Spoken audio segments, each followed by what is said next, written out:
Very good evening, ladies and gentlemen. 大家晚上好. Selamat petang, tuan-tuan dan puan-puan.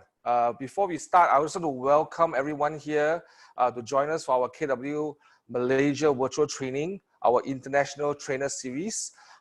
Before we start, I want to just quickly take this opportunity to wish everyone who are celebrating Hari Raya a very blessed Hari Raya.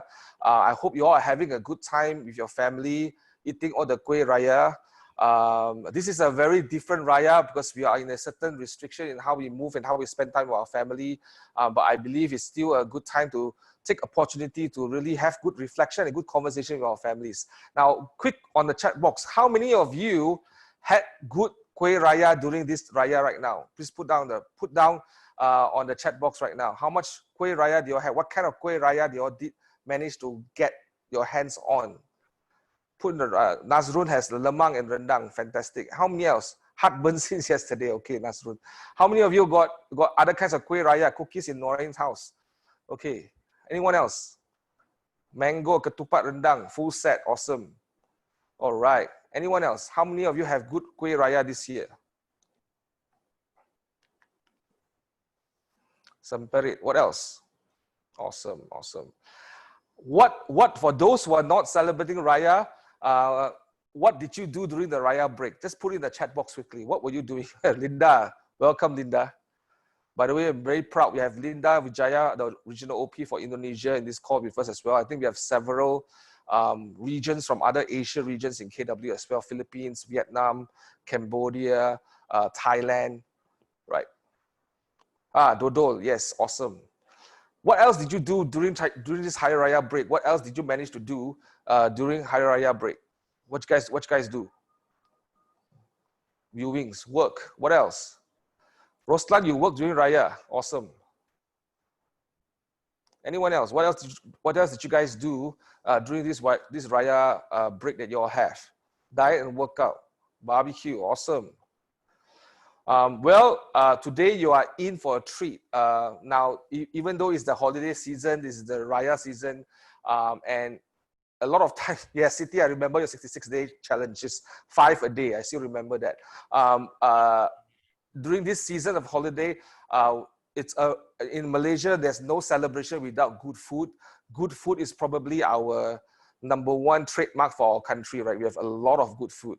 But today we also have a lot of good training opportunities that we have brought from KW in the US. And today we are very proud that we are able to have and honored to have Michael Brand all the way from New York. Michael, are you with us? There you go, Michael. Good morning. How are you? Thank you so much, Jonathan, for having me as your guest, bud. There you go. So I'm going to leave this time right now for Michael to take us away. And I hope all of you enjoy and participate with Michael, because I was told he's a very participatory trainer. So Michael, take us away.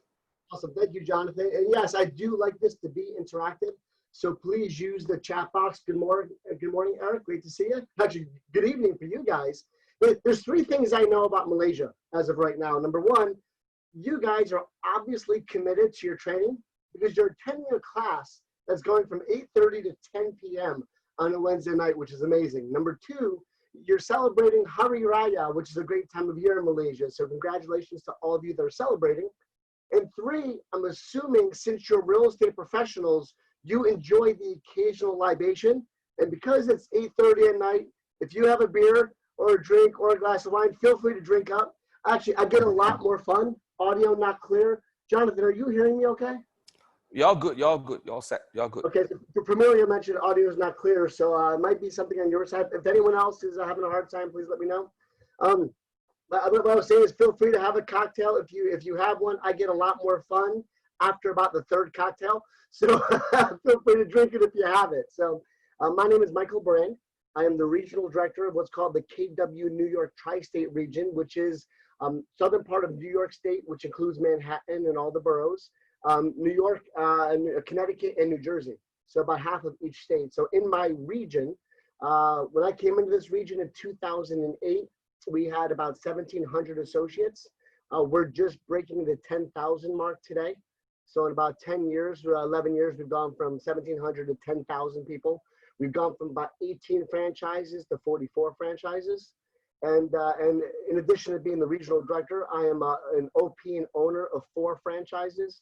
I have 2 title companies, 2 real estate schools, a referral company. My wife has been a MAPS coach. So KW is kind of a world that's very much changed our lives. I have been in the business now for 25 years. This is the only career I've ever had. I did it part-time through college, came on full-time after college, and just finished my 25th year in the industry. So what I find great about KW is the way we share knowledge. You know, when I first came in, I was amazed we share knowledge across the state, across our region, and now across the world. So being on a call with KW Malaysia and much parts of that world is pretty exciting. So thanks for having me. Again, thank you, Jimmy. I'm going to try to pronounce your names as I can, and Linda for the greetings there. Thank you, Afif, for the 10,000. Again, feel free to use the chat box. If you have questions, throw in the chat box. If I'm using a term you're not comfortable with, please call me out and ask me to clarify it. If I'm speaking too fast, also ask me to slow down. I am from New York, so we tend to talk very fast. So based on talking to Jonathan, I don't think that's a problem here in Malaysia. So today, the goal for today is to create a world where 2020 is the best year you've ever had. Now, you got it. It's very challenging to say what can make this the best year you ever had, considering what we're dealing with. I believe from the quick stats I looked at, Malaysia's had about 73 to 7,500 infected. That's if the Johns Hopkins site is accurate. To give you an idea, New Jersey, which is where I actually reside, has had 154,000 infected in my one state. In New York, which is a big part of my region, I believe we've surpassed 350,000 infected. So, you know, in the 2 states I occupy, we're pushing 500,000 infected people. In the state of New York, for the last 2 months, they completely shut down the state for real estate transactions. So you can't leave your house to show a house to a client. You can't go on a listing appointment. So for the agents to keep their businesses successful there, they've had to completely realign how they do it in a virtual way. So, so when I say I want to make this the most successful year you've ever had in real estate, it's a tall order because we're dealing with a lot of external influences that we don't have a whole lot of control over. So, City, if New York's on your bucket list, when you do come here, let me know. I'll make sure you get to some of the best restaurants in the city. So let me know when you're ready to start planning that. So today we're going to talk a little bit about mindset, game plan, quite a bit about lead generation. And I'm going to ask for a volunteer as we get through the regression analysis of the economic model. So to start things off, who here, and feel free to put a comment in the chat box, who here knows what the law of equilibrium is? Who knows what the law of equilibrium is? Again, feel free to post it in the chat box if you do. The law of equilibrium is from the Shift book. I'm actually going to try something here. Let's see if this works. Do I have a whiteboard in here? Nope. I should have checked the whiteboard. So for those of you that have ever heard of the law of equilibrium, it's kind of there's 2 graphs. One graph goes up and down like this. That's the market. The market goes up, the market goes down. There's good markets, there's bad markets, there's sellers markets, there's buyers markets. But just behind that graph is another graph that goes the same direction. So what happens during shifts like this, the agent population changes. The agent population changes. No problem, Marcus. I should have asked about the whiteboard in our pre-meeting. That's my bad. Thank you, though. So what we see here right now, there's 1.3 million Americans that are licensed real estate professionals or members of the National Association of Realtors. 1.3 million. During the last shift, 2008 to 2012, the population of realtors actually dipped to about 800,000. So again, if you take 1.4 million to 800,000, during the last shift, we lost about 33 to 34% of the real estate population. So what the law of equilibrium tells us is as the markets shift, so do the number of agents that are working in the real estate business. And we expect as things get tougher, some agents just unplug and disconnect. So what we'll find over the next 12 to 18 months is those realtors that do 1, 2, 3 transactions a year will probably leave the business. The agents that do 8 to 10 transactions a year might dip to 4 or 5 transactions a year.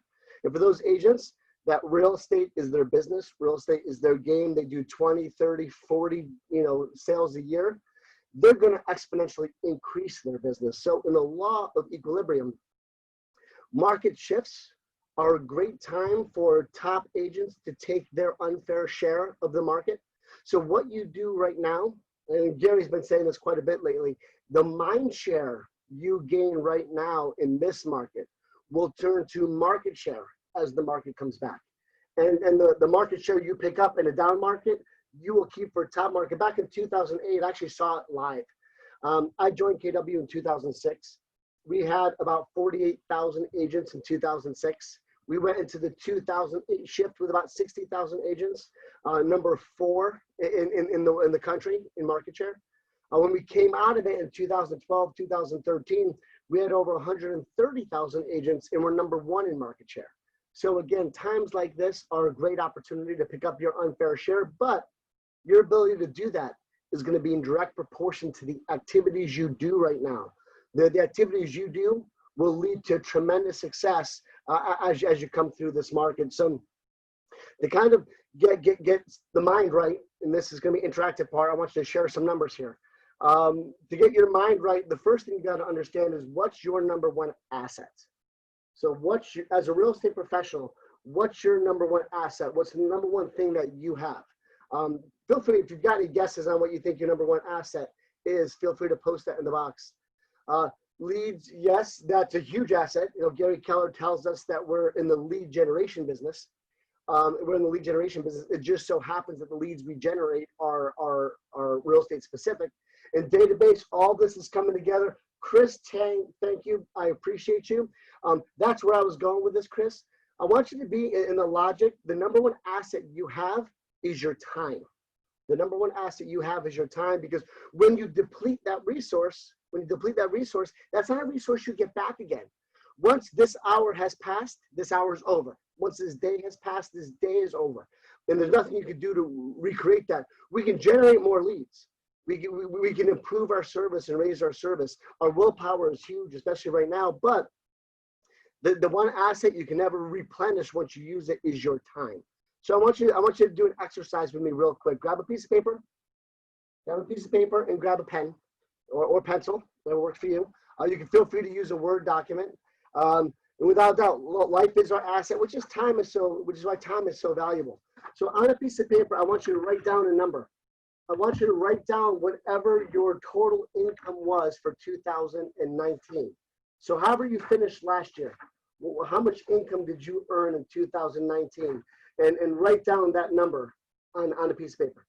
Write down that number. So I'm just going to use an average number for this example.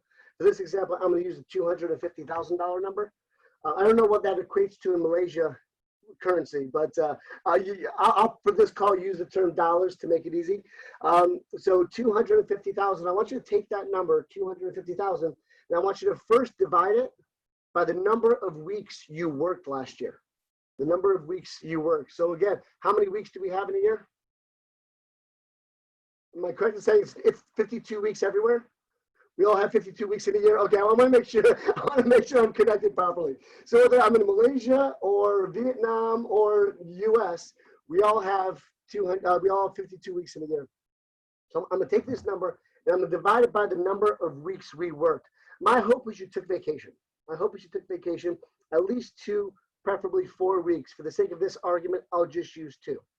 So if I do 250,000 divided by 50 weeks, I'm generating $5,000 in income a week. It's $5,000 in income per week in this example.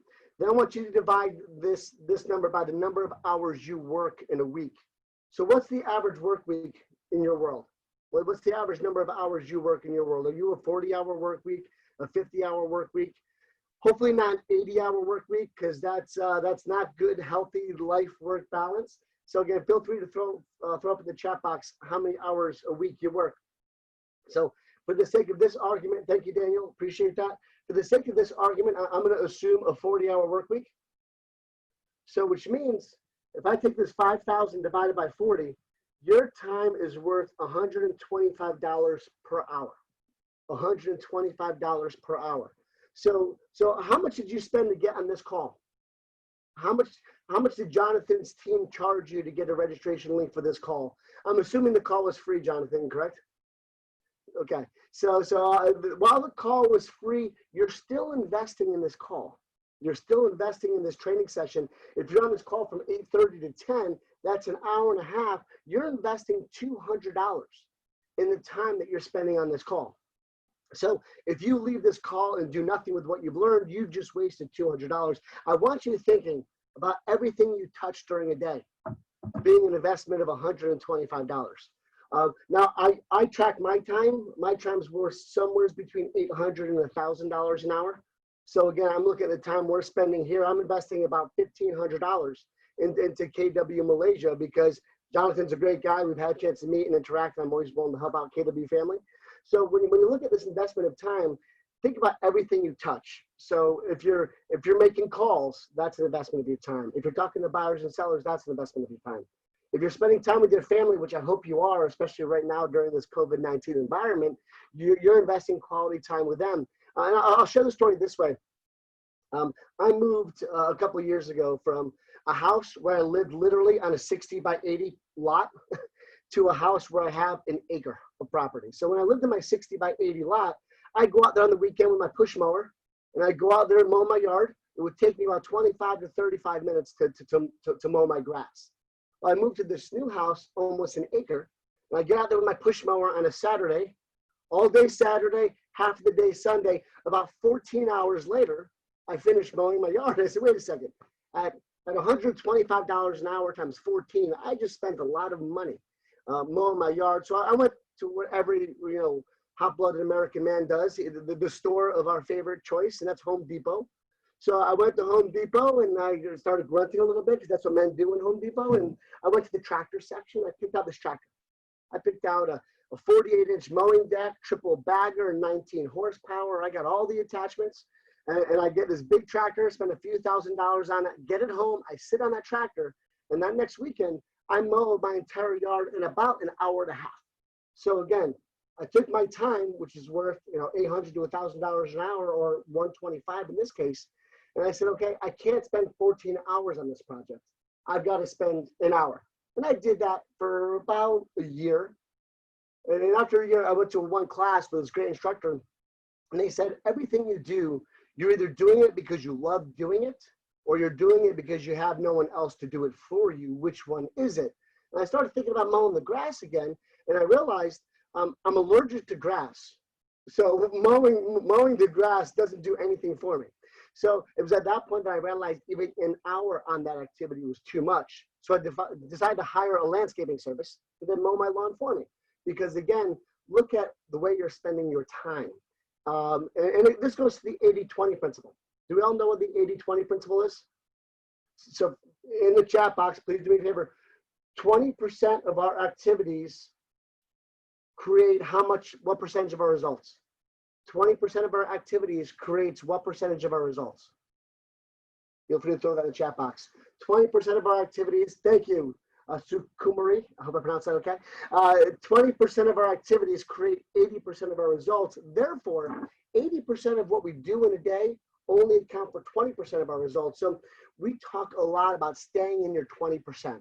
Staying in your 20%. Stay in the tasks and activities that will give you the greatest leverage, the greatest result. Thank you, Whaley. 20% of the activities creates 80% of our results. Throw in the chat box, this is a live question, throw in the chat box, what are some of those things that fall in your 20%? What are some of those things you do in a day that drive 80% of your results? So feel free to throw in some thoughts to the chat box. Some of those things that fall into 20%. So for instance, in the 20%, without a doubt, Michael Hong, Harinder, Sharmila, lead generation is in your 20%.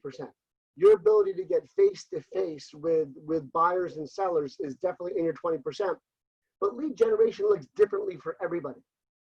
Sending out a bunch of emails, lead generation, it could result in leads, but that's what I would call passive lead gen, not active lead gen.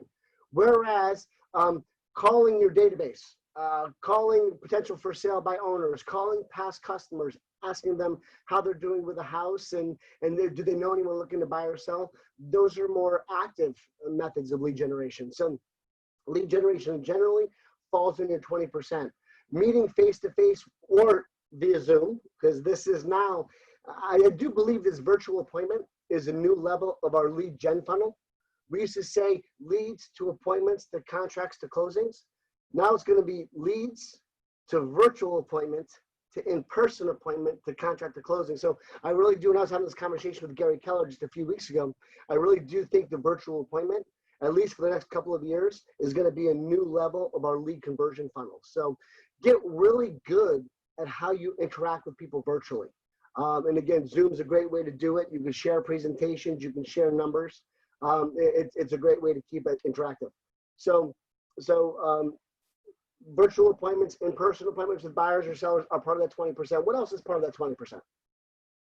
What else is part of that 20%? Lead generation, lead conversion, practice scripts and role play. Practice scripts and role play. Education is important. Education is important. This call is important. And I'm not just saying that because I'm the host. Education is important. I don't typically put education in the 20%. Why? Because not everyone walks away taking action from education. So unless it's the action you take from what you learn that's in your 20%, but there's so many people that I see in a day, a week, a month that are learning for learning's sake instead of learning for earning's sake. And education is only good in the action it inspires you to do. So with that, here's my tip for education. Anytime you take a class, you've got to write down 3 things by the end of the class. 3 things. The first one is, what is the one thing you're going to do immediately leaving that class that's going to make a difference in your business? What's the one thing you're going to do within the next 30 days of leaving that class that's going to make a change or influence your business? And then the third thing is one or the other. If you have a team, what's the one thing you're going to have someone on your team do that's going to make an impact on your business? And if you don't have a team, what's the one thing you might have a family member do in order to have an impact on your life or business? And yet, Charles, take massive action. You've got to come out of a class or a session ready to take massive action. So you know, knowing your time, knowing what your 20% is. I got into the real estate business full time in 1999. I just graduated college, so I was probably 21 years old, going on 22 years old. I hired my first assistant within about 6 months. Within about 6 months of getting into the business, I realized I was very good at generating leads. I was making about 300 calls per week. My goal was about 60 to 80 calls per day. I was very good at generating the chaos, as I call it. To me, the job of a rainmaker is to generate the chaos, then surround themselves with the people that can help them manage the chaos. So to give you a quick background, when I first graduated college, I went into the office equipment industry for about 3 months. and they had me cold calling 300 calls a day. 300 calls a day. I couldn't get off any call till I took 3 rejections, which means I went through about 900 no's a week to get 1 yes. And for every 4 appointments, I would get a demo. For every 5 demos, I would get a sale. So here were the numbers in that industry. For every 16,000 no's, I would make a sale. Now, that was painful. I was doing it. I was successful. They were loving me. I was lighting the industry on fire. But I said to myself, 16,000 no's to get 1 yes seems crazy. Where I knew in real estate, because I'd already been doing real estate part-time through college, every 32 contacts would result in a lead. So I felt 1 out of 32, which now could be as good as 1 out of 16, was a lot more fun than 1 out of 16,000. So I came into real estate full-time at that point, and I applied those same tactics. 300 calls a week. Every call would result in either an appointment or an agreement to do a follow-up in the future. And then I created my first database. My first database was a shoebox. Every contact I made had 2 cards. 1 card was in the shoebox alphabetically based on their name. The other card was in the shoebox based on the month I was going to follow up with them. So, can I follow up with you in March? Can I follow up with you in April? And I put them out into that month and follow up with them that way. My shoebox quickly turned into an access database, which then eventually turned into Top Producer, which now turns into Command. So the power of that database is key. So the 300 calls I made per week would have been useless if I didn't organize that information in a system that would allow me to touch and follow up with that later. So again, I can't impress upon enough, and we'll come back to database in a few minutes. I can't impress upon enough that the lead generation actions we take will make a big difference. So we've talked about our time, the value of our time. We've talked about the 80-20 principle. So let's start with getting right with your goals for the year. So Jonathan, you said we might have had a volunteer, or at least someone you convinced to volunteer for you. Yeah, I think George is on the call. George, are you there? Josh, you there? Yes. Wait, thank you for volunteering. I don't know if it was by choice or by guilt, but either way, George, I appreciate you volunteering today. How are you, my friend? Okay, good. It's by choice. Awesome. Well, I don't know. I'm sure you have. Have you ever done the economic model or the regression analysis in the MREA? Yes, I have. So everyone can see my screen, correct? Can you see my screen okay, George? Yes, I can see the screen. So this is the regression analysis. I'm going to just walk through it briefly with you. And I'm going to switch to another document. And actually, I want to have the economic model conversation with you, if that's okay. Because one thing I do know, that we have a choice. You know, when we set a goal for the year, we have a choice. We can either set a goal and hope come December 31st, the goal is accomplished, or we could set a goal, break it down into trackable activities on a daily, weekly, monthly process. And if we hit those daily, weekly, monthly activities, we know by default we'll hit our annual goal. So would you rather, George, set a goal and hope it comes true, or set a goal and find the tracking activities we need to follow to make sure we hit the goal? Which one would you prefer? The second one. So one of the things we're going to look at here, I'm just pull my cursor over. One of the things I'm going to look at here is, I just saw something come up in the chat box. Can you put on the slideshow so the slide is bigger? Let me try. Okay, I could do it like this, and then I can scroll down a little bit. Is that okay? Hey, Michael, would it help if you put it in a full screen? Like play, yeah. So how's that? Hold on. I might need to change my screen share then. My challenge with that is figuring out which way to share it through Zoom. I will try it one more way. Let's try it this way here. Give me one more second. How about this? Is that better? There you go. Yep. Yep. Great. Yeah. All right. Thank you for that. All right. So when you look at this regression analysis, it all starts with what you want to earn in income, George. It all starts with what you want to earn. So in this example, what is your net income goal for 2020? When you say net income, Michael, you're referring to my gross or my profit? I'm looking at because I don't know how taxation works in Malaysia. Let's talk about your gross before whatever you pay your government. We're still going to add your expenses to it. So whatever you take home before you pay whatever taxes you pay. Okay, the gross will be 300,000. Okay, 300,000 is your gross, and based on that, what are some of the expenses you're going to incur in your business? So that because we want to add that to the gross, we want to budget your expenses in the goal. So I'm sure that you've got some marketing expenses. Yes, the expenses will come out to maybe about 15 to 20% because I'm doing it alone. So let's go on the high side then. 20% would be 60,000 expenses there, correct? Okay. Now, does that include whatever memberships you have to pay, your technology, the portion of your cell phone bill, the portion of whatever your transportation costs are to do business, or all those expenses? Yes, it should include all those. Okay. Does it include whatever you pay your brokerage? Okay, maybe no, because we go on a 50-50 split, so this might not include that. Okay, so I do want to include that. I do want to include wherever you pay your brokerage in this. When you say 50-50 split, is that what you pay your broker, or is that what you pay a team? Pay the broker. It means if you close the deal one, the broker get half, I get half. Okay, so we want to factor what the brokerage is earning in that as well. So for you to take home 300,000, do you have to generate 600,000 for you to take home 3? I suppose you need to, if you're talking about 300,000 as the, but your 300,000 seems to be actually the net income, is it, Michael, not the gross income? I'm just getting a bit confused. Yeah. So it's whatever you're taking home to your family. Okay, that means let me reverse that. That means basically my take home to my family be 150,000. Okay, gotcha. Okay, so the 300 is your GCI, your gross goal.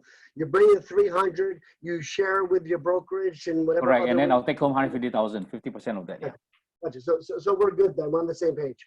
So if you're taking home 150,000, you bring in 300, you add 60,000 in expenses, it brings your goal to 360,000. Is what you need to bring in total business. Okay. So what percentage of your business comes from buyers and sellers? 100% comes from the sellers.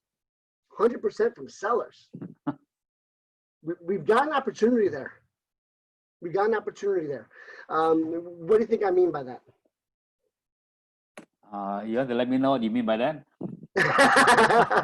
So what I mean by that, George, is typically in most places, you should generate 2 closed buyers out of every well-priced or well-marketed listing.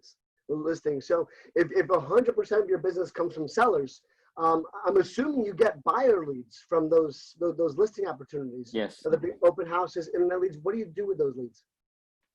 That means basically I would try to find find a property to actually work with and then close with another broker. Okay. So and I want to make sure I understand, how things work in Malaysia versus here. So when you when you sell a home, you have 2 sides, the seller side and the buyer side? But in Malaysia one, we only have the seller side. The buyer side, we don't have a buyer's agreement. Okay, so there's one side. So who brings when you bring in the buyer, who pays the buyer? Who pays whoever represents the buyer? Does the buyer pay anybody or? No. The seller pays everything. Okay, gotcha. So the seller pays everything. There's only one side of a transaction. So, everyone represents the seller then, and the buyer comes to the listing agent, really. Okay. That's right. I got you now. Hence why it's all seller side. Gotcha. Do we have an opportunity there, Jonathan? I want to talk offline about some of these concepts. We might have some opportunity in there to kind of change some things over the next couple of years. I'll give you, for instance. Sure. We went into a market where everything was seller's agency. There was no buyer agency. And we kind of created some values for buyers that allowed us to attract more buyers than a lot of other brokers. We might have some ways to do some brainstorming, Jonathan, perhaps for a future call, on ways you can put some things out there to create some real major shifts in the marketplace. So we'll come back to that. So I'm gonna go and bring up something else here real quick. And I'll make this as big as I can make it. Share screen. All right. So this is, can you see my Excel spreadsheet here? George, can you see Excel spreadsheet in front of you? I can see, but just a bit small on the words. Yep, I'm gonna blow it up. So in essence, I took this regression analysis and I just turned it a slightly different way. So in this example, we're going to come back to your 360,000 in goals. So on an average transaction, so we get nothing from the buyer side. Let me actually, we get nothing on the buyer side. So we're going to say here, we're getting 0 from the buyer side. On the seller side, how does the commission work? Is it a percentage of selling price? Yes, it's a 3% commission. 3% commission. And what's your average selling price? For my case, about 500,000. Okay, so 500,000. And the average commission is 3%. So that'd be 3%. But let's say 3% is the max. Sometimes they get 2%. So you can put 2% of 500,000. So it's 10,000 per deal. Okay. So in that case, we want to get to, if your average side is 10,000 and we want to get to 360,000 in gross, we need to get to 36 transactions. We need to get to 36 transactions, 100% from the buyer side, and 0%, sorry, 100% from the seller side and 0% from the buyer side. So in this example, we want to bring in 360,000 a year. That's the goal you mentioned of 300 plus 60. That's going to be done by closing 36 transactions. So as we go up, it's an average price of 500,000 per. At 10,000 per commission would bring in 360,000 from seller sides. Correct? That's correct. Yeah. Which means we need to close 3 homes a month, or sell 36 homes a year. So let me ask you, what percentage of the listings you take do you actually close? Now I understand from talking to Jonathan, you're also an open listing world there. There's not an exclusive right to sell. A seller doesn't go and sign up with one brokerage. They might list with a bunch of different agents.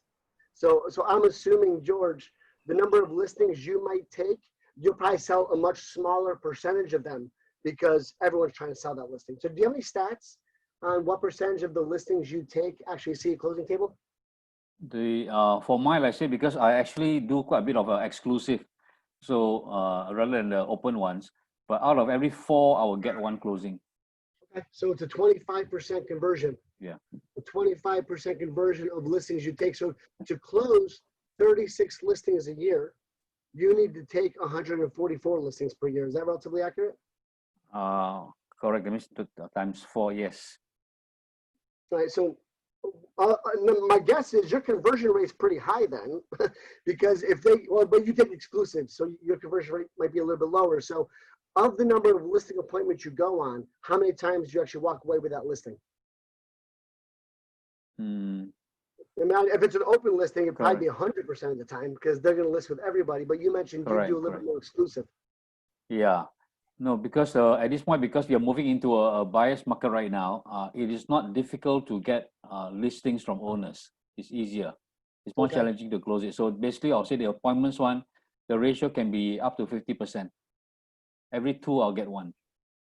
Okay. So in that case, and I just want to make sure these numbers are accurate, I'm seeing you've got to go on 288 listing appointments a year to get 24 listings appointments a month in order to get 12 listings a month in order to sell 3 listings a month.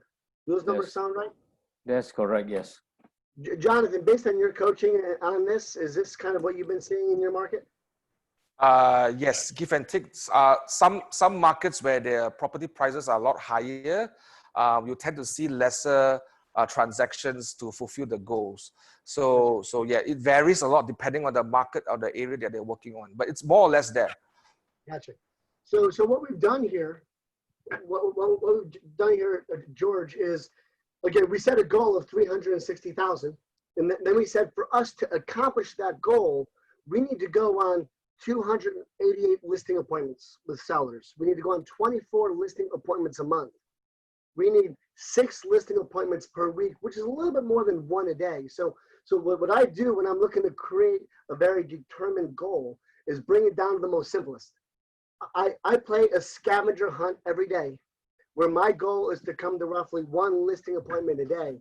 If I'm going on 1 listing appointment a day, I'm going to get enough listings to sell to potential buyers to hit my goals. How does that sound as a goal for you, George? 1 listing appointment a day. That means 1 week will be 5 appointments. No, it's actually, you need 6. So technically you need like 1.25 listings a day. Okay. 1.2 listings a day. It's okay. 6 is fine. That means one listing appointment a day. That's a bit high, but I can try. Well, here's what I find, George. Have you tracked your numbers to this level over the last few years? No, I have not, because our goals are quite small. Yeah. So we just go by month to month, but we don't really track it. But I'm starting to track it now and realize. That's why I say this goal feels high, but I wouldn't be scared by it, because here's the thing: once you start tracking the goals like this, what you'll find over the next 2-3 months is that your conversion rates are probably higher than you expect them to be. You're probably getting a lot more success of getting that listing sold or of getting that listing appointment converted. And as you start tracking the numbers, you become more of an expert, more purposeful on making sure you're taking advantage of those. Michael, can you kindly say that again? So what you'll find is people underestimate their conversion rates out of the gate. So when you start tracking these numbers, you find, because you're more focused on it. And what you focus on, you're bold out there in Malaysia, what we focus on expands, right? So once you start focusing on these numbers, you start taking more meaning in the appointments, more meaning in the opportunities. So we use two numbers that are very different from me. So in my market, to give you an idea, George, that conversion rate of what percentage of my listings sell, you use 25%. In my market, I use 70%. 70% of my listings will see a closing table. You use a 50% conversion rate. 50% of the listing appointments you go on will result in a listing. Mine, it's about 85 to 90%. So what you find is when you start being more purposeful at tracking these numbers, your conversion rates skyrocket. So if we said, and that's why I kind of rounded down to 1 appointment a day versus 1.2, because it's an easier number to track. I round down to 1 because my guess is both of your conversion rates are going to go up astronomically. They're going to go up astronomically once you start focusing on those activities. So Sukumari, I hope I pronounced that right. You're reading the book. This is the MREA, the Millionaire Real Estate Agent. And again, the key conversion numbers in the MREA is 80% and 65%. 80% of the listing appointments we go on will result in a listing, and 65% of those listings taken will result in a sale. So again, 50 and 25. I would leave them for now, but once you start tracking these, so let's use an example. We go through a first month. Let's fast forward. It's July 1st. It's July 1st. We just finished all of June. Well, actually, let's go next week. It's June 3rd, June 4th. I would come back to you, George, and say, hey, how do we do in the month of May? We had a goal of 24 listing appointments. How many listing appointments did we go on? You know, and then I would take you through an accountability feedback loop conversation of here was our goal. What did we accomplish? Okay, we accomplished X. Well, what did we actually sell? And by having this conversation each month, George, we start understanding if those conversion rates are accurate. We start tracking and see if those conversion rates are accurate. And we'll start tweaking your goals each month moving forward, because perhaps your conversion is higher than expected, or perhaps it's different and we need to change the goals a little bit. Does that make sense? Yes, it does. Okay. So what I'd like to do, and I'm going to move into, we got about 15, 20 minutes left. I want to make sure we talk a little bit about lead generation strategies. I'm going to set this goal, George, this listing appointment goal. And to me, this is kind of like a soft goal until we can follow up with this for 2 or 3 months and start tracking those activities and adjusting the conversion. That will allow us to determine whether or not we can bulletproof this number. Okay, good. Appreciate that. We'll do that. So again, I'm going to use one a day. Let's track the 1 a day for the next month or 2, and let's see how many listings that results in. And then let's track how many contracts does that create. Because what I'm willing to bet money on is after doing this for 2 or 3 months, if you're doing 1 listing a day, you'll probably be selling 4, 5, or 6 houses because you're doing an activity you've never done before. You're tracking it in a way that you've never done before. So I think we need to bulletproof some of these numbers. We only do it by tracking it. Jonathan, does that make sense for you? Absolutely. Absolutely. Okay. I'd love for you to follow up with George on that, and I'm even willing to do another phone call, maybe the end of next month. Kind of track some of these.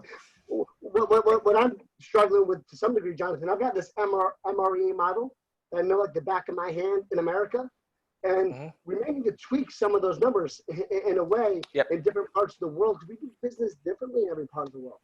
So I'd love to perhaps me, you, and George to follow up for the next few months and kind of bulletproof what these numbers are, so you can have some meaningful numbers to use as part of your Malaysia MREA concept. Got it. For those of you that have read the book, that are listening to this conversation, can you throw in the chat box your thoughts on that part of the conversation? I'd love to hear what you think, because again, the MREA concept is based on a listing side and a buyer side. They're based on getting a listings taken or a buyer exclusive right to represent contract. So I'm guessing we probably need to change some of those numbers in your part of the world. Cool. So I'd love to do that with you and George for next few months, just to bulletproof that a little bit. Awesome. Awesome. Let me just jump back into my notes here. All right. So So what we've done is we've broken down the goals. We've broken down your annual goal into a monthly, weekly, and daily goal. How does that sound? Does that make sense? Are we good there? So then let's talk about how do we find these appointments? And again, we're talking mainly about seller appointments. How do we find these appointments? What, and please throw in the chat box, what is your number one source of appointments? Your number one points of seller appointments. If you can throw in the chat box what your number one source of seller appointments are, I would greatly appreciate it. I'm kind of curious how things work in your part of the world. SOI, referral, am I assuming referral from SOI? So for most people, it's the sphere of influence. It's the people that know you, love you, and respect you. We call that a MET database. Advertisements, I'm assuming is what that is.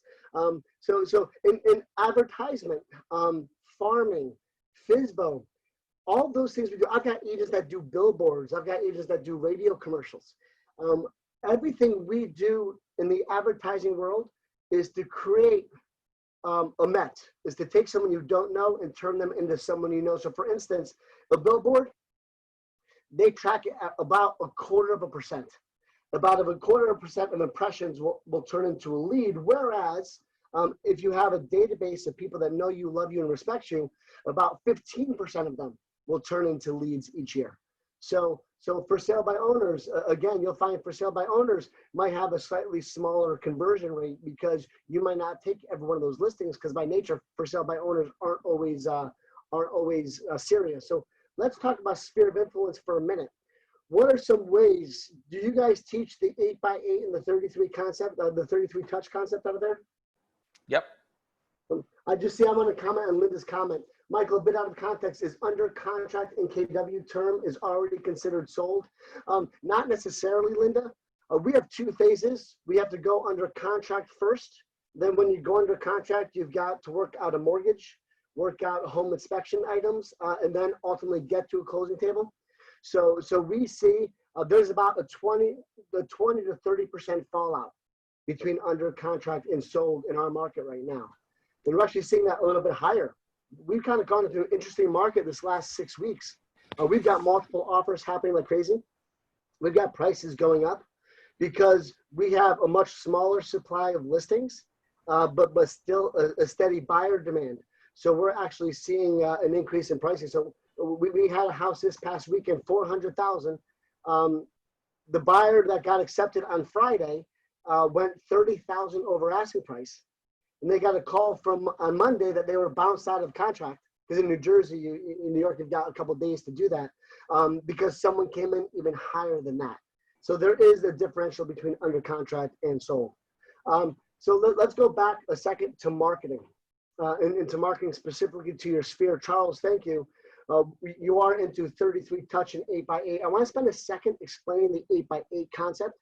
The 8x8 is a high impact, high saturation marketing technique used to build mind share for you in the eyes of the consumer. So this was actually tested back in the late 70s, early 80s by a company called Hobbs Herder. They were a marketing company out of California. What they did was they went to a neighborhood and they called everyone in that neighborhood and said, hey, listen, if you sold your house right now, who would you sell with? And literally 60% of the neighborhood said Jim Smith from XYZ Realty. Jim Smith had mind share in that neighborhood. So what they then did was they created a fake agent.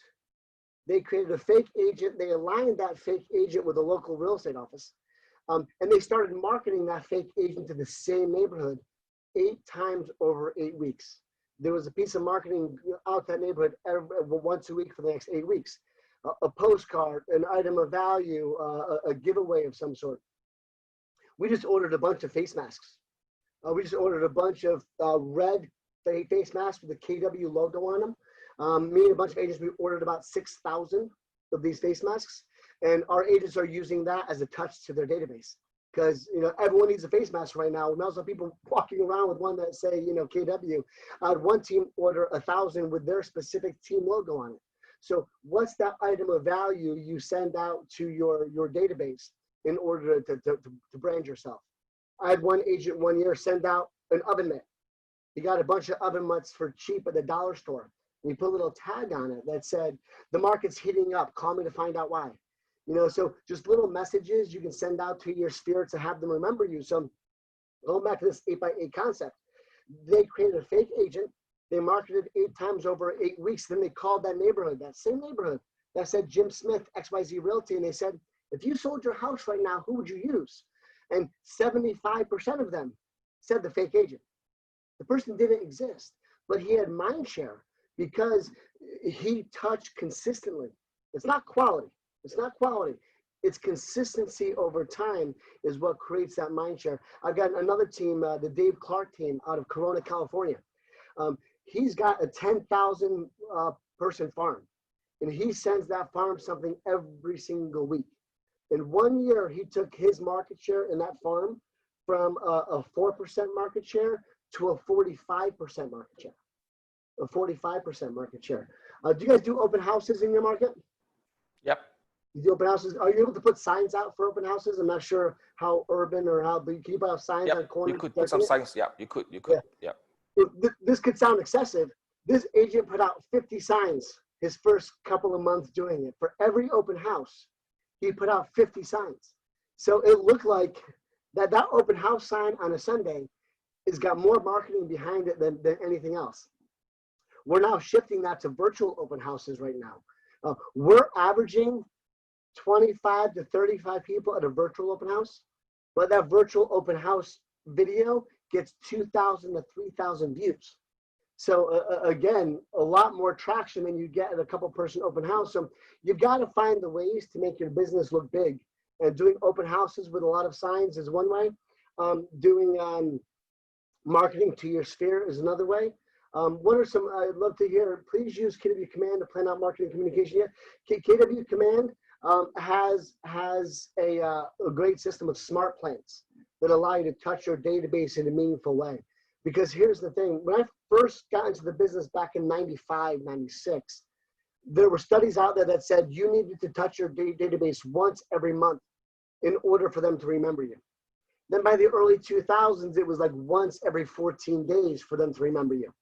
Then by the end of the 2000s, it was once every 9 days for them to remember you. Now literally it's like once every 7 days. Why do you think the number of times you've got to touch your database from remember you has gone from once a month to once every 7 days? Why do you think that's changed? I can tell you one reason is the world has gotten a lot more distracting.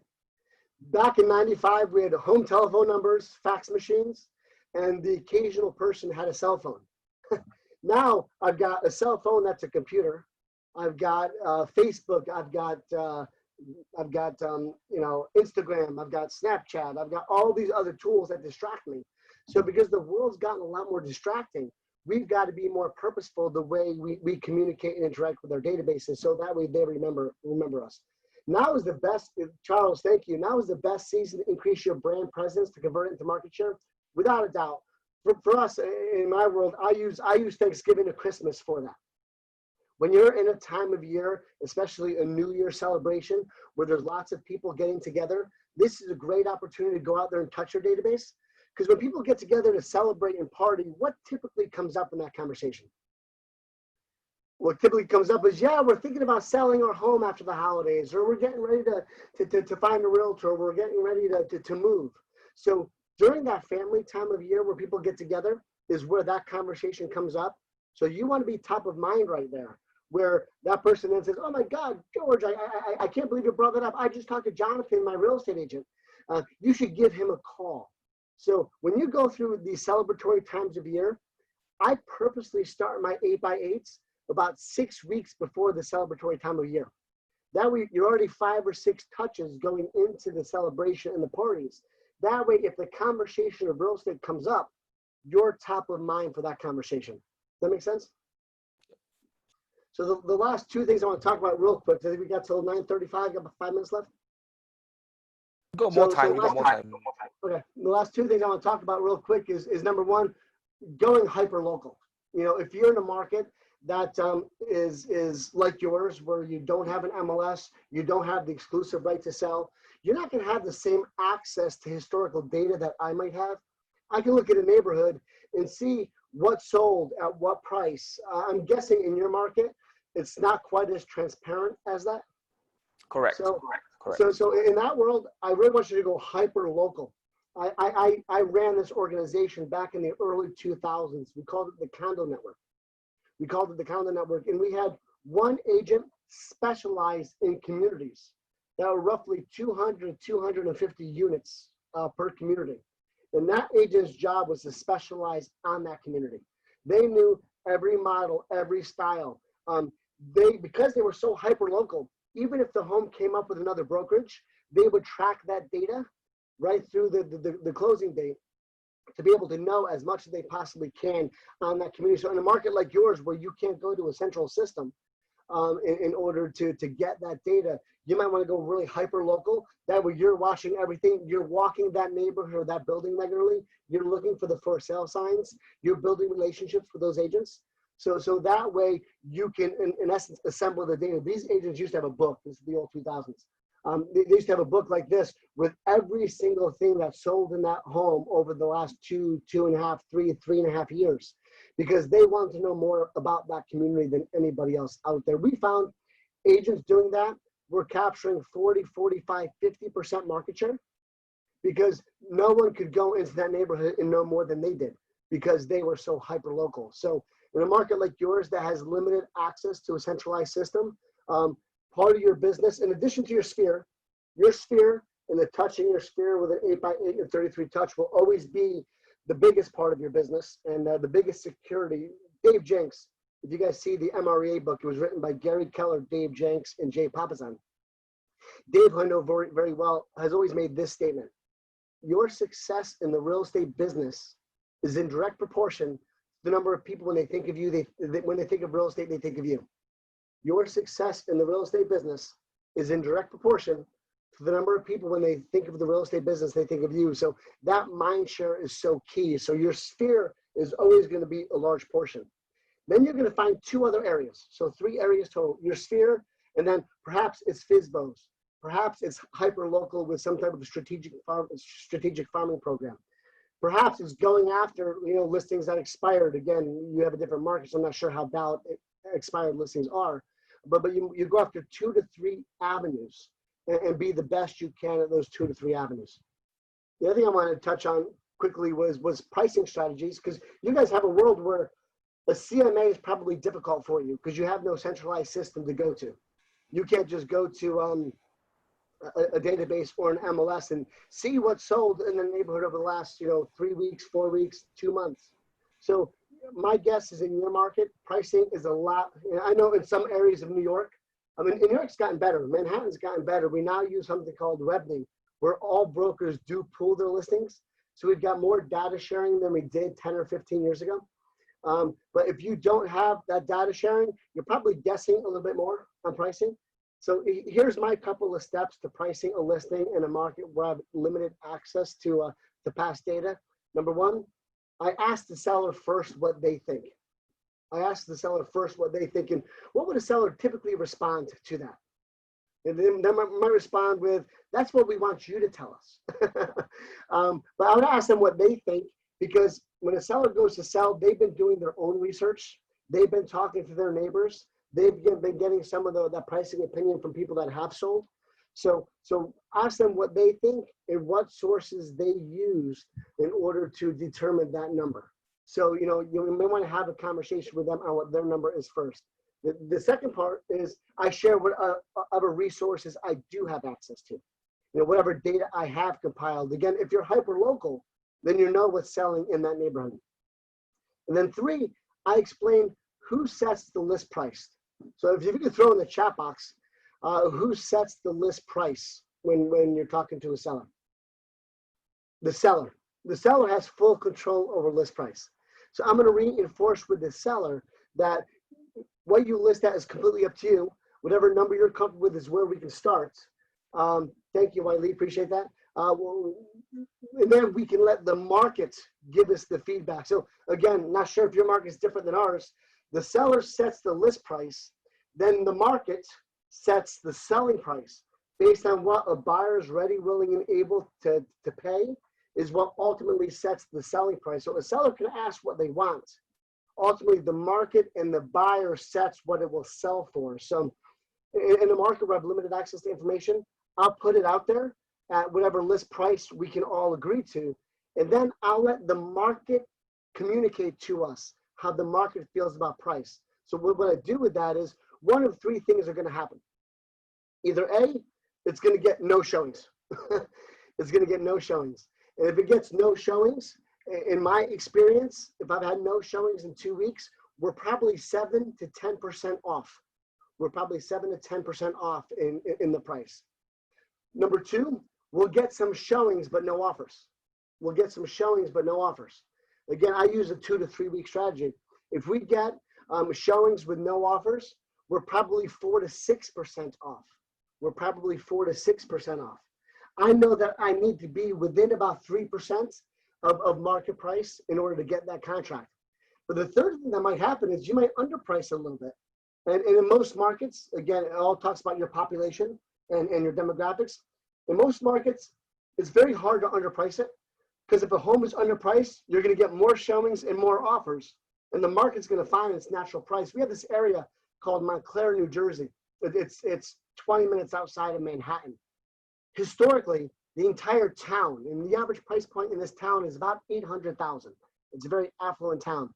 On average, in this town for the last 20 years, homes sell for 115 to 120% of asking price. The market, but by nature, underprices the listings. The average home gets 8 to 10 offers on it, and the market finds its own price. It's one of those weirdest markets. It's been doing it for years, and they all underprice it to drive multiple offers so the market can get to its own price. I was on one, for instance, not too long ago. It had 14 offers. It was a $900,000 home, 14 offers, sold at $1.15 million. Because again, they ignore what the past prices are.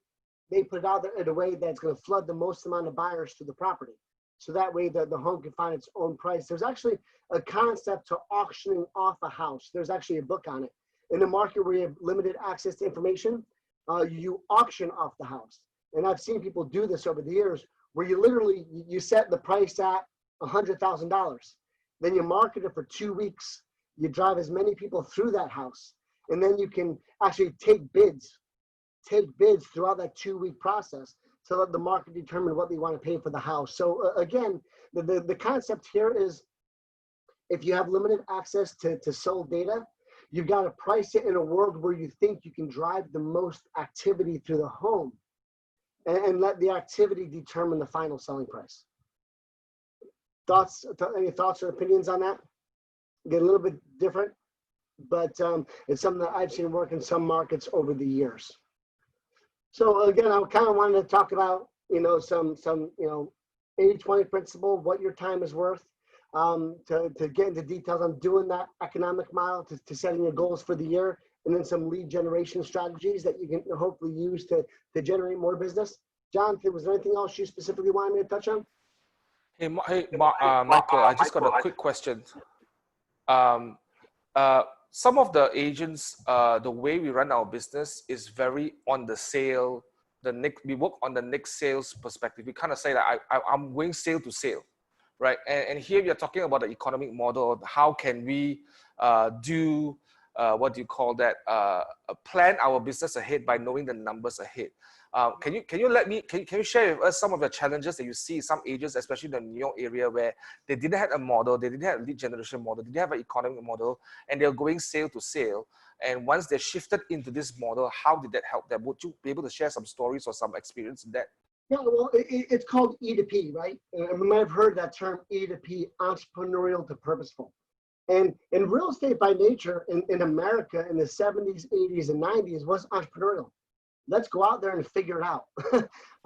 Let's go out there and just go sale to sale. When Gary came into the business back in 1979, he said, hey, there's got to be a way to systematize this so I'm not guessing on what I can earn and accomplish in a year.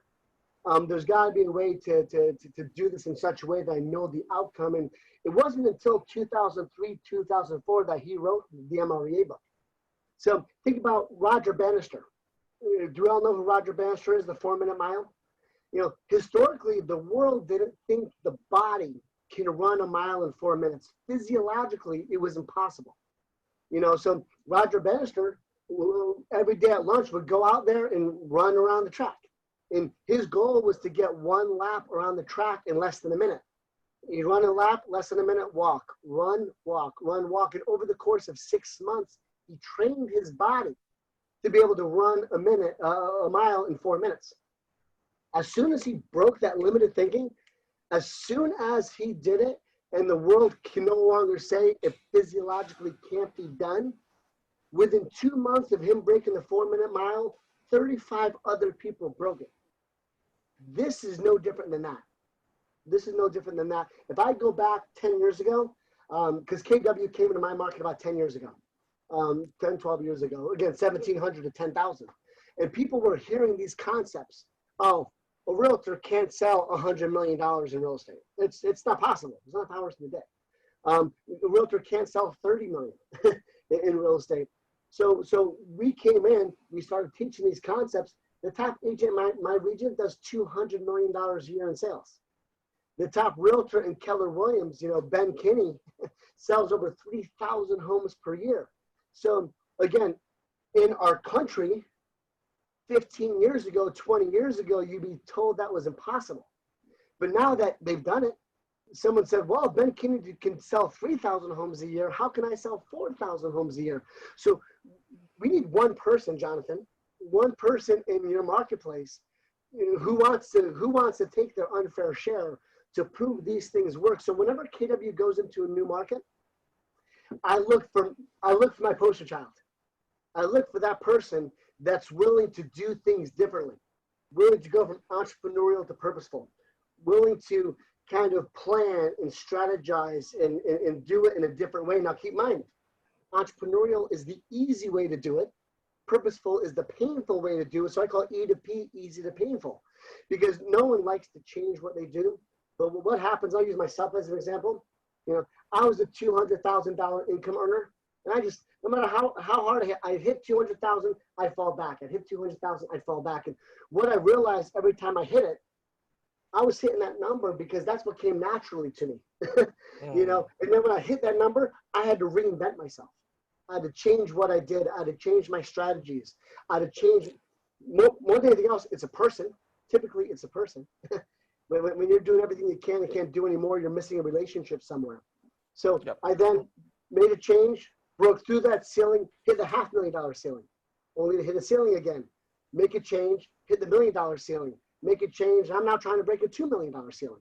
So again, the concept of these things is whenever you get to a point where this is the best you've ever done, most people just want to coast like that.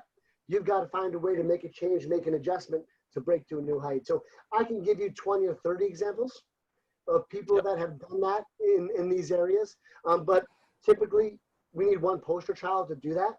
Then everyone can say, okay, it is possible in Malaysia. Let's go and listen to what you're saying. Got it. Thank you for sharing that. Is there any questions from the chat box from the audience here today? Any questions that you want to take advantage of Michael when he's here? And you all heard him. He's costing between $800 to $1,000 per hour in US dollars. That's about 4,000 ringgit. So take advantage of that time that Michael has set aside for you all so that you all can be learning something from him. How many of you are learning something today? You're learning something, please press 1. There you go. Awesome.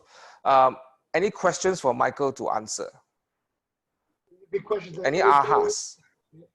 Questions, ahas, excitements, challenges. Any ahas, any challenges? So the question is, auctions work in Malaysia? I'll let you field that question. I'll get you that book that kind of talks about how to do that. Again, just a strategy. Yep. 3 things to do. Harjinder said that the 3 things to do after today's training. Figure out what's that one thing you learn and what's that you're going to apply and all that. So that's a good thing. Anyone else? Anyone want to ask any questions to Michael? Is there any questions for Michael? KW, the market, any of the strategies we talked about today? Yep. Model good. Any ahas that you have?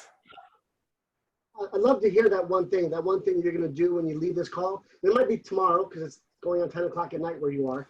we don't sleep, Michael, in Malaysia. So Rostan has a question. How do you manage to run 3 or 4 market centers? Are you an OP for 3 market centers or 4 market centers? I own 4 market centers. I own 4. I'm the OP of 3, and I have an OP partner in my 4th. So in that 4th one, I own 80%. But I took my top agent and I made him my partner because I didn't want to go out there on a regular basis. That market center is about 2 hours away from my house. So I found it was just hard to get to. In one of my other ones, that's another 2 hours away. I'm actually doing the same thing there. So the first one was actually a Remax conversion I found. Someone who was with Remax who was just tired and didn't want to do it anymore. So I bought his business and I converted it to Keller Williams. The other one was a Keller Williams office where the person was ready to retire. And I bought that. The other 2 I launched from scratch. Just to give you an idea, my one market center, my flagship, Morristown, I've got 360 agents. We'll sell about 900 million this year, which is about 2,000 homes, the 2,021 homes. That market center is the #1 office in my multiple listing. Now, to give you an idea, I've got 1,400 offices that I compete with, and that office is #1. So how do you manage your time to become that OP for that 3 market centers? How do you do it, Michael? So people, like today's accountability day. So an average day in my life is typically, not today, but 8:30. I meet with my admin and my operations manager, and we spend 30 minutes talking about what our day looks like, what we have going on. Now, keep in mind, I run about 12 businesses in total, with a total of 10,000 people among all those businesses. So I use a different person for each business. So I will meet with them every day from 8:30 to 9 to map out the day and what we're working on. My team leaders and my OP partner, I meet with them every week for 1 hour. Every week for 1 hour of purposeful. How did this past week go? How does this next week look? What are we working on? Who's those 2 or 3 people that's going to make our life different? But while I meet with them for 1 hour, I speak with them or communicate with them daily. We chat, we text what's going on, especially in this world where we're virtual. None of my team leaders have been able to have a face-to-face recruiting appointment in the last 2.5 months. So it's how many Zoom meetings are you having? How many Zoom conversations are you having? So here's what I've learned in a nutshell. It's about people. I couldn't do what I do unless I'm surrounding myself with very talented people. And I've got people that work for me that make $400,000 and $500,000. So, I could do a whole session on team building. I know you guys aren't quite at teams yet in Malaysia, but I've got to create a big vision in order to attract people with a big vision. I've got one guy, his goal is to make $2 million a year. Well, in order for me to create a world big enough for him to make $2 million a year, my world has to be a $4 or $5 million a year world. So, so it's about attracting people that are talented, that want to grow a big business. Gary uses the term intrapreneurialism as opposed to entrepreneurialism. Entrepreneurialism is giving people the ability to build a world as big as they want to build it within our world. So, my payroll is probably $300,000 a month to $250,000, $300,000 a month. So when we go through market shifts like this, it can get pretty scary. But it's a life worth living, that's for sure. So again, how do you build it? Great relationships, hire talented people, and then do what you say you're going to do are kind of the 3 things I would touch on there. There's a good comment here. Do you know the American series called Selling Sunset? What's that? There's this series called Selling Sunset that talks about real estate on television in the US, on Netflix. Yeah, Michael has no time to watch Netflix, by the way. So he's busy spending time talking to you all. There's one series. The only series I ever watched was $1 Million Listing New York. This was a couple of years ago because we had a KW agent that was on it as one of the 3 people, and he would say something stupid every Wednesday. So I knew I had to watch it because on Thursday I would get calls from all over the country about people that were upset about something this guy said. Other than that, I avoid reality TV. Yep. I'm just looking at some of these questions. I'm going to hit some of these questions here. Yep. How do you tap New York City market? I can tell you. So New York City, I just took over New York City about 2 months ago, right as all this started. So New York was actually managed by a whole different group. And honestly, they made some mistakes. So we went from having 900 agents in New York City to having 400 agents in New York City. So not only is it a challenge, yeah, selling with Surat, not only was it a challenge, but because we had some not so great leadership there, I've actually got to go back in, fix it, which we've already done. We brought new leadership in, and now I've got to change the story. So whenever I go into a market where I'm going to change the story, the first thing I'm doing right now, I spent the last 2 months going after some of the best people KW had that left. So some of our top agents left and went to Compass. So what I've been doing the last 2 months is getting as many of those people back. So I'm expecting to hire back about a dozen top agents in the next 4 to 6 weeks. And here's the thing, to comment on that, I don't care if anybody knows who Keller Williams is. They know who Jane Smith is. They know who Jim Smith is. They know who, Joan Morgan is, Susan Fazio. So the consumer identifies with the individual. That's so right. My job as a real estate broker is to provide tools, systems, support, and education to allow my agents to run their business like a business, give them a say in every decision we make and a share in the profits. If I'm creating an environment that will create a big world for those people, then we ultimately succeed because we surround ourselves with successful people. So my job isn't to go into any market and tell the Keller Williams story to everybody. My job is to go, thank you, Linda, I love your thumbs up. My job is to go into the Keller Williams, to go into a market, attract some of the top people with the things we've been talking about today and let them tell their story, because we succeed through our people. If we just take care of our people will take care of us. That's right. So that kind of answers the question up north. We had a lot of questions coming in now. And I don't know, Jonathan, if you're going through these, I want to read out the ones that you want to make sure I hit. Yeah. So please have a conversation with us. Give a vision of Cohen Marks in the future. I will get back to you on that show. I'm actually, I plan on having a vacation home in Florida in the next 3 to 5 years. So right now, I've actually I've already identified my OP partner for Florida. He's working on some things for me right now in New Jersey, and he plans on moving there in the next couple of years.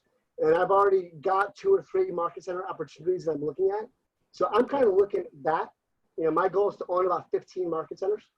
And I'm already starting to look at some of the geographic areas I want to own in order to start attracting the people now. So part of this is having a big vision for yourself and setting it out 10, 15 years.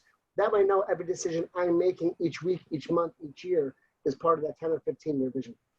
There's a good question here, my Naki. What's your strategy to compete for the agents to compete against those top celebrity agents like Frederick Uckland in New York? What are some of the strategies you will coach some agents to kind of compete with these kind of celebrity agents in New York? Because there are a lot of them right now. Yeah, Ryan Serhant, Uckland. Yep. Yeah, I mean, it's kind of funny. Those are funny. So I tend to say, let's ignore what our competition is doing. Let's ignore what everyone else is doing. What they're doing doesn't really matter. They're more celebrity stars than real estate professionals. Yep. So what you need to remember about some of those things, the stories are fabricated. So for instance, when you're seeing them go through a process of the house has been closed for 4 months. The house closed escrow, title transferred 4 months before. They won't even feature a process unless it's already sold. And then reality TV is not reality. A lot of that's actually scripted. So what I do, I go in with someone and I say, let's focus on you. Where do you want to be in 5, 10, 15 years? What do you want to accomplish for yourself, for your family? How much money do you have in the bank? How much money do you have in investments? How many real estate assets do you own? So the first thing I do as a coach, my job is to stretch someone's thinking, to get them thinking big about their future. Make sure I understand what their big why is, why it is that they're doing it and what powers them. Once I can understand that, I can tap into their motivation and help them build a big career. So I had a guy, he was the #1 RE/MAX agent in New Jersey, in the state of New Jersey. He was he sold about 80 to 90 homes a year. And we kind of tapped into a 5-year plan. This year, he'll go from 80, 90, he'll sell over 300 homes this year. Now, this was a guy who was in the business for 35 years and never sold more than 130, 140. Now he's selling 300 homes. He took off 3 months last year and now lives part-time in Georgia. So, you know, it all comes to understanding their motivation, understanding their goals, and then building a world with them that can help them build as big of a world they want to build. Yeah, I like it when you mentioned that we gotta ignore some of the competition that's in the market that's creating a lot of noise. Because the reality is that if we dig deep down and have conversation with those people and really ask them what's the economic model, I will bet you my last dollar, some of them may not understand what they're talking about. And they may not have an clue or an idea, those things that we are talking about here to build a more sustainable business for the future and now. Well, and I've talked to a few of those reality people, Jonathan, some of the names you mentioned earlier. I've had conversations with them about coming to KW. And here's what I've learned. They don't really know how their business operates. They know how to market themselves on TV. They know how to tell a story. But when I get into what's your cost of sales, what's your fixed expenses, they're brokers, and they pay their brokers a lot of money. Like one of those people we mentioned, he pays his broker $800,000 a year in split. He would pay us $50,000 a year in split. But because he's a good salesperson, but not necessarily a good business person, he needs someone to do the business for him. You know, I prefer to attract entrepreneurs that want to build a big business and ultimately work less time but make more money, and show them how our strategies can help them. Awesome. That's a good one. That's a good one. Anyone got any more last questions before we kind of end the session, because we are almost coming out of time? I'll wait for your questions to come. Michael, I just want to hang on for a few seconds. I'm going to just quickly post up some announcements here. Can I have the announcements up, please? Okay, so some of the things that we are talking about here, if you have not read those books, what Michael has been sharing and some of our trainers has been sharing throughout the past 7, 8, 9 weeks, really based off of these books here that we have, the $1 Million Real Estate Agent Shift and the One Thing. So those are an email contact that you could reach out to order those books. We have them in stock. We could mail it to you, or you could pick up directly from our office in Damansara Perdana. Next slide, please. This is our next week's virtual training. We'll be having sessions on the economic model, on lead generation model. What we are talking about, what Michael kind of touched on, we're going to go very in depth to run through some concepts and some worksheets. You'll be given some worksheets to work through your business. So if you have not heard or you have not learned the economic model, we'll be doing it on Monday, and on Tuesday we'll be doing the lead generation model. And on Wednesday, can I have the next slide, please? On Wednesday, we have the famous Gene Rivers, all the way from Florida. He's absolutely a celebrity in the KW world. I had opportunity to hear him sharing how he reset his business when he kind of got hit by a major hurricane. And there was a conversation he had with Mo Anderson on the stage in Dallas in February. So this is a good story or a good session that you all should be joining on with us. That's the QR code for the link. Register with us. It's next Wednesday on 3rd of June at 9 p.m. to 10:30 p.m. You'll be seeing more of these sessions every week at the nights, depending on where the trainers are coming from, because he's from Florida and he has a certain time schedule. So he's going to start a little bit later at 9 p.m. to 10:30. But Michael was very nice to start at 8:30. Yeah. If I can add for you, Gene Rivers is brilliant. He's one of the guys I listen to. I attend about 2 or 3 of his classes a year. The way he builds big businesses and big teams is absolutely amazing. So don't miss Gene. Yep. So that's going to happen next week on 9 p.m. to 10:30 p.m. Next slide, please. So thank you very much for tuning in. So before we go, Michael, can you de-share the screen? Michael, what are some of your last thoughts for our people here in Malaysia? Yeah, so we kind of touched on it a little bit. Number one, from a real estate agent perspective, make your world really, really small, but make yourself the biggest real estate professional in it. Because the more you can build your brand and build your mind share, the easier it's going to be to grow a big business. So, you know, we might start with 200 people, but you're doing 40 or 50 transactions from 200 people. And once you figure out that system, you go to 400 and 600 and so on and so forth. I had one gal get 20 million a year from a 113 person database. So again, make your world really, really small. Make yourself the biggest real estate professional in it. And for those leaders on the phone, don't worry about pitching KW. Attract the people that are a fit for our business. Find the people that benefit from our business and be partners with us in our business and help them grow their world as big as we can help them grow it. And by default, we're all going to succeed together. So all I'll say is, keep yourself safe, keep yourself healthy. Please take care of one another during this crazy time. And, begin with the end in mind. Make sure you have a clear goal and then work with your leadership to create the path to get there. Awesome. Thank you, Michael, so much for taking your time off from your business to support us in this season of change and this season of challenges. If you ever come to Malaysia, please give us a call. You have 231 people to serve you and take you around. Okay, so you're most welcome here, and we want to see you again soon on these Zoom sessions. Thank you very much, Michael. Thank you for the rest of the one in Malaysia. Thank you very much for joining us. Thank you the other KW Asia regions like Indonesia and Thailand and Vietnam and all Cambodia and all that. So thank you very much for joining us. We will see you in the next training next week. Thank you very much. You all have a good night right now. Thank you, Michael. See you all. Thank you, Michael. See you all. Thanks, Good night. guys.